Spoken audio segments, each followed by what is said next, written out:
63-hour work week in order to afford the average rent in West Virginia, a two-bedroom apartment, working a 40-hour week on the minimum wage. In California, Maryland, D.C., New Jersey, high-cost states like New York, you'd need to work 130 hours in a week in order to afford a two-bedroom apartment. In Hawaii, it's 175 hours. So it's not just a subsistence issue. You literally cannot afford in most American cities on a minimum wage. Well, I think what you hit on there is what this minimum wage fight is really about, which is that Democrats want to use this sort of simple, easy to access thing about the minimum wage to blow out to a larger discussion about income and about buying power and economic power in the country right now.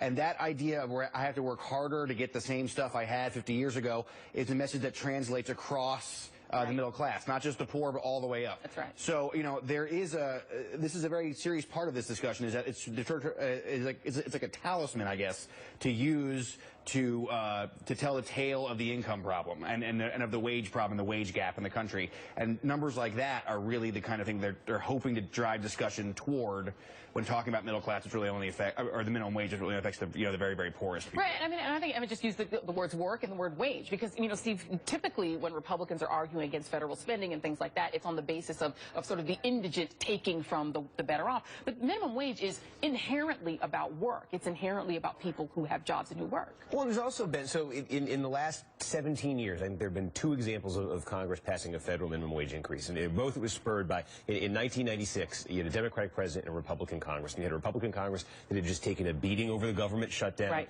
Newt Gingrich was leading the Republican Congress. Their numbers were, so seeing some parallels here maybe to the condition in 1996 and today. And what Newt Gingrich, as the speaker in 1996, basically decided was, hey, this is an election year. Our numbers are in the trash. This is a very popular issue. The minimum wage as popular back then as it is today. And he said, so this is one we're going to eventually, in the middle of the year, so we're going to take this off the table. He did it in exchange for basically some tax credits for small businesses, some tax breaks for small businesses. And something roughly similar happened in 2007 when Democrats took over Congress and they got the Bush administration to budge. Again, the thing that Democrats are typically able to offer to Republicans in these negotiations is some kind of small business or business tax incentive or tax credit.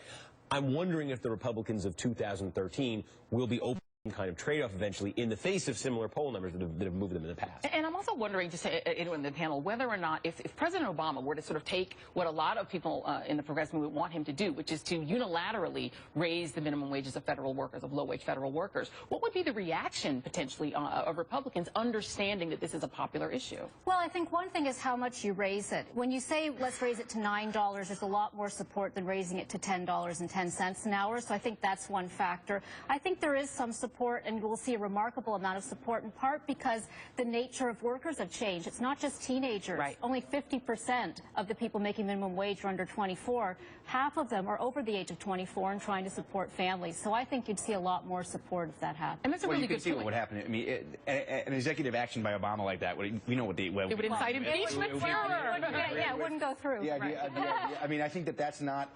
As I said, I mean, I think that they're trying to have a larger discussion, an election narrative based on income. I interviewed Chuck Schumer about this, actually, and because he talked a lot about this minimum wage thing. And, he said that this is supposed to be a discussion about larger issues. So something like that, like a direct sort of action on the minimum wage, I think might veer them off course into a discussion over executive power, stuff they don't really want to be talking about, rather than minimum wage and wage issues, which is what they do want to be talking about into the election year. I mean, and Gabriel, to be completely crassly political about it, it's also a great issue to have on a state ballot, right? And so it playing out at the state level is not a bad thing in a midterm election when you typically have lower turnout. Absolutely. And I think Obama, is at a point where his involvement on issues instantly polarizes it. And so those numbers that you showed of Republican support for the minimum wage, if Obama was to give a press conference today, urging the adoption of this law, you would see those Republican numbers drop dramatically. Right. And I'm just wondering that you would see them drop dramatically, Steve, but in the real lived lives of their own constituents, this is something that is not only popular, but that it's important for.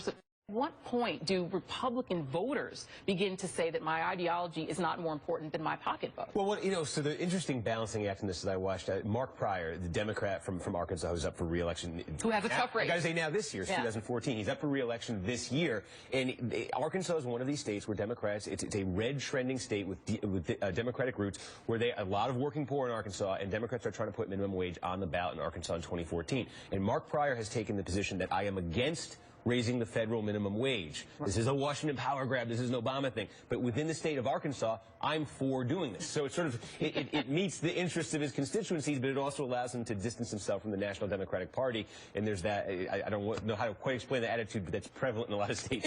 It's like people in Kentucky being all for Connect, but really hating Obamacare. There it is. Same thing. All right, coming up, Colorado redefines the meaning of Rocky Mountain High. We'll discuss the Mile High State's green light for legal recreational pot. Oh, yeah, that's it.